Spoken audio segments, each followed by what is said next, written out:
हम बात करेंगे इस वीडियो में टाटा टेक्नोलॉजी और टाटा मोटर्स के बारे में। आज दोनों शेयर 52 वीक लो पे ट्रेड कर रहे हैं। अब यह क्या बाइंग अपॉर्चुनिटी है? अब क्या यहां से टाटा मोटर्स और टाटा टेक्नोलॉजी दोनों के शेयर्स वापस ऊपर चले जाएंगे या फॉल ये कंटिन्यू रहेगा? कहां तक हो सकता है फॉल? ये इन्वेस्टमेंट अपॉर्चुनिटी है या नहीं है? मैं इस भाव में इन्वेस्टमेंट करूंगा या नहीं करूंगा? सब कुछ हम लोग जानेंगे इस वीडियो में। नमस्कार, मैं अजीत सिंह स्वागत करता हूं आपके चैनल ठाकुर कैपिटल में। मैं हूं 2008 से स्टॉक मार्केट में, 4 साल से मैं फुल टाइम ट्रेडिंग करता हूं और ज्यादा जानकारी के लिए आप ठाकुरकैपिटल.com विजिट कर सकते हैं। पहले बात करेंगे टाटा टेक्नोलॉजी के बारे में।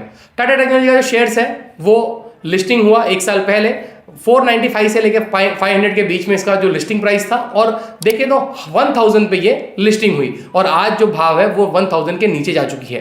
तो यहां पे देखें तो 1400 का हाई मारा था। अब कंपनी करती क्या है टाटा टेक्नोलॉजी, उसके बाद हम समझेंगे कि टाटा टेक्नोलॉजी का जो फॉल है वो टाटा मोटर्स किस तरह से इफेक्ट कर रहा है, क्या है रीजंस। सबसे पहले बात करें तो जो टाटा टेक्नोलॉजी कंपनी है ये पहले सब्सिडरी कंपनी थी टाटा मोटर्स की, और आज भी टाटा टेक्नोलॉजी का जो मालिक है वो टाटा मोटर्स ही है। 53% का जो ओनरशिप है वो टाटा मोटर्स के पास है। अब जो टाटा टेक्नोलॉजी की शुरुआत श्री रतन टाटा जी ने की थी 1994 में, और यहाँ पे देखें तो जो कंपनी है वो ग्लोबल इंजीनियरिंग सर्विसेज ऑफर करती है, product development digital solution provide करती है ये ऑटोमोबाइल सेक्टर्स को।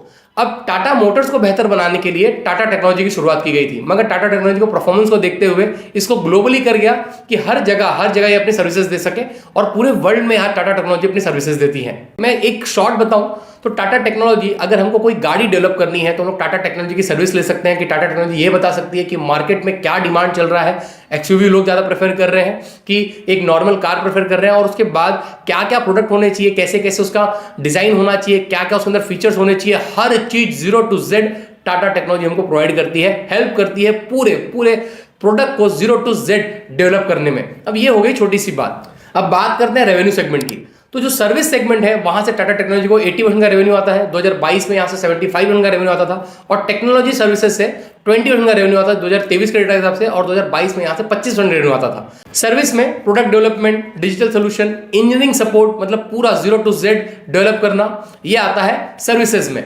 और टेक्नोलॉजी में तो देखिए तो टेक्नोलॉजी में इलेक्ट्रिक व्हीकल्स को डेवलप करना, नई टेक्नोलॉजी इंप्लीमेंट करना, ये सब आता है टेक्नोलॉजी में। अब यहां देखें तो ये जो इंडस्ट्री है वो 13% सीजीआर से बढ़ती रहेगी 2030 तक, मतलब यहां पे देखें तो इंडस्ट्री में एक अच्छा ग्रोथ है।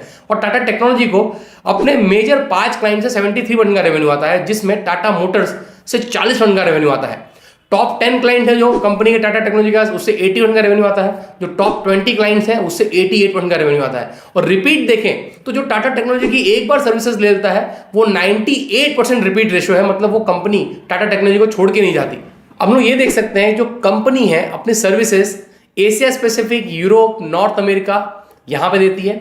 और देखें तो जो लार्जेस्ट मैन्युफैक्चरर है मतलब यहाँ पे वो कंपनी के क्लाइंट है। और सितंबर 2023 की बात करें, सितंबर 30 2023 की बात करें तो जो क्लाइंट है 35 ट्रेडिशनल ऑटोमोटिव क्लाइंट्स हैं जो ओरिजिनल इक्विपमेंट मैन्युफैक्चर कर रही है, टियर 1 सप्लायर है टाटा टेक्नोलॉजी, और 12 न्यू प्रोडक्ट डेवलप की है कंपनीज ने। अब जोग्राफिकल रेवेन्यू की बात करें कि टाटा टेक्नोलॉजी को जोग्राफिकल रेवेन्यू कहां से आता है, तो इंडिया से 30% आता है 2023 के हिसाब से। 2022 में 32.5 था। यूके से 19.5%, 2022 में यह 20% था। नॉर्थ अमेरिका से 21.4%, जो ये 2022 में 22.5% था। रेस्ट ऑफ यूरोप से 3%, और जो ये रेस्ट ऑफ यूरोप से FY22 में ये 4% था।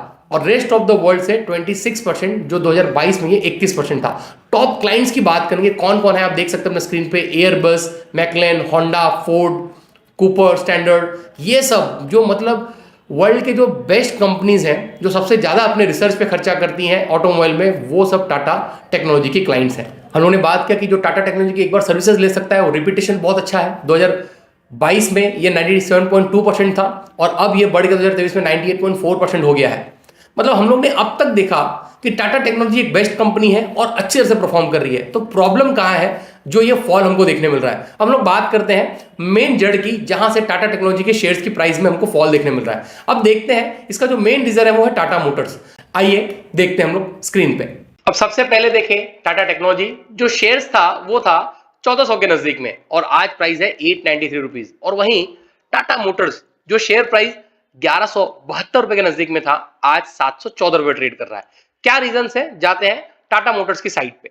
अब देखें यहां पे तो कंपनी ने रिपोर्ट किया है कि 2024-2025 के Q2 में कंपनी ने जो यूनिट सेल किए हैं वो यूनिट सेल किए हैं 2,15,034 शेयर।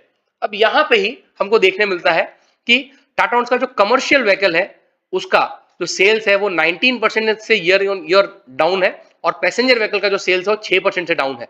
मतलब यहां पे देखें तो टाटा मोटर्स ने 84,281 यूनिट्स प्रोड्यूस किए और यहां पे देखें तो पैसेंजर व्हीकल में 1,30,753 यूनिट्स। अब यहीं हम लोग कंपेयर करते हैं लास्ट ईयर से। अब लास्ट ईयर 2023-2024 का Q2 हम लोग देखें तो यहां पे कंपनी ने सेल किया था 2,43,024 यूनिट्स और इस साल में 2024-2025 Q2 में कंपनी ने जो सेल किया है वो 2,15,034 यूनिट, मतलब ये 13% कम है लास्ट ईयर से। और यहां पे लोग देख सकते हैं कि डोमेस्टिक जो सेल्स है उसमें 15% का डाउन रहा है, हम लोग देख सकते हैं।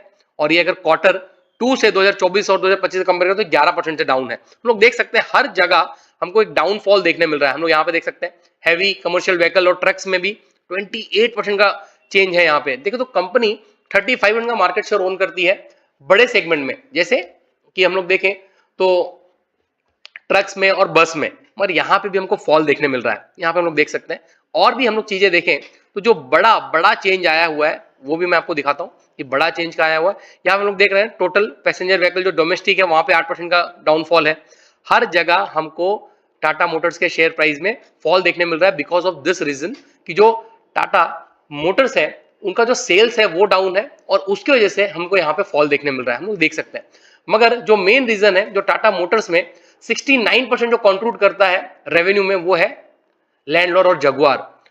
मेन जो रीजन है वो लैंडलॉर्ड और जगुआर की वजह से हमको देखने मिल रहा है जो गड़बड़ है। अब यहाँ पे हम लोग देखें तो रिटेल सेल्स में Q2 2024-2025 में 1,03,108 गाड़ियां बनाई गई और ये डाउन रहा 3% क्वार्टर 2023-2024 के हिसाब से। और वहीं देखें प्रोडक्शन है वो 7% से कम रही। जो हम लोग देखें तो ये 86,000 रही Q2 2024-2025 में और यही Q2 2023-24 में ये 93,000 थी। अब यहाँ पे क्या हो रहा है, एल्यूमिनियम सप्लाई डिस्टर्बेंस रिपोर्ट इन Q1, मतलब जो एल्यूमिनियम का जो सप्लाई है वो रिपोर्ट हो रहा है कि उसके शॉर्टेज की वजह से यहाँ पे प्रोडक्शन में डाउन रहा है और होलसेल Q2 यहाँ पे देखें तो जो सेल्स है वो 10% से डाउन रही है। और यही रीजन है, मेन रीजन जिस वजह से हमको टाटा मोटर्स के शेयर प्राइस में फॉल देखने मिल रहा है। और टाटा मोटर्स का जो शेयर प्राइस में फॉल देखने मिल रहा है वही रीजन है क्योंकि 40% जो कंट्रीब्यूशन है टाटा मोटर्स ही टाटा टेक्नोलॉजी को करता है रेवेन्यू में, इस वजह से हमको टाटा टेक्नोलॉजी के शेयर्स में भी फॉल देखने मिल रहा है। अब यहाँ पे हम लोग देखें टाटा टेक्नोलॉजी के जो शेयर्स हैं उसमें जो मेन प्रमोटर है कंपनी वो है टाटा मोटर्स, जिसके पास 53.39% और टाटा मोटर्स फाइनेंस के बाद 1.84% कंपनी की हिस्सेदारी है। मतलब जो टाटा टेक्नोलॉजी के जो मेन ओनर है वो टाटा मोटर्स है और टाटा मोटर्स का जो शेयर प्राइस फॉल हो रहा है because of that Tata technology भी फॉल हो रहा है। अब हम लोग कहां पे बाइंग कर सकते हैं ये भी एक जानने की जरूरत है। तो मैं एक बाइंग करने का रेंज मैंने बनाया हुआ है कि मुझे अगर इस भाव में डिमांड जोन में मिले 663 के नजदीक में टाटा मोटर्स, तो जरूर मैं इसमें ऐड करूंगा अपनी पोजीशंस। और जैसे टाटा मोटर्स अगर मुझे 663 के प्राइस में मिलता है तो यहां पे देखें तो टाटा टेक्नोलॉजी कि मेरे पास पुराना डेटा नहीं है कि कहां पे सपोर्ट ले सकता है, कहां पे ये, क्योंकि ये फ्रेश फॉल हो रहा है तो मैं टाटा मोटर्स के हिसाब से ही टाटा टेक्नोलॉजी में भी पोजीशन बाइंग करूंगा। जब मैं टाटा मोटर्स बाई करूंगा उसी टाइम में टाटा टेक्नोलॉजी में कुछ शेयर्स बाई करूंगा। अब हमने पूरी तरह समझा कि एक्चुअली मेन रीजंस क्या है जिस वजह से टाटा टेक्नोलॉजी के शेयर्स गिर रहे हैं। अब इसका जो मेन रीजन है वो टाटा मोटर्स है। टाटा मोटर्स के शेयर्स में जैसे जैसे हमको एक स्टेबिलिटी दिखेगी वैसे वैसे टाटा टेक्नोलॉजी के शेयर्स में स्टेबिलिटी आएगी। मगर यहाँ पे हम लोग देखें तो दोनों कंपनी एक साथ हमको बाइंग करने के लिए अपॉर्चुनिटी मिलेगी, टाटा मोटर्स और टाटा टेक्नोलॉजी। तो मैं एक बेहतर प्राइस देखूंगा कि जब ये फॉल गिरना बंद हो जाए और वहां से एक बाउंस हो मार्केट में, मतलब टाटा मोटर्स और टाटा टेक्नोलॉजी के शेयर्स में, तब मैं वहां पे देखूंगा कि मैं अपॉर्चुनिटी में गिरता हुआ शेयर्स नहीं खरीदूंगा, मैं बढ़ता हुआ शेयर्स खरीदूंगा। तो अगर ये वीडियो आपको पसंद आया तो जरूर अपने फ्रेंड और के साथ शेयर करें कि वैल्यूएबल नॉलेज उन तक भी पहुंच सके। नमस्कार, धन्यवाद।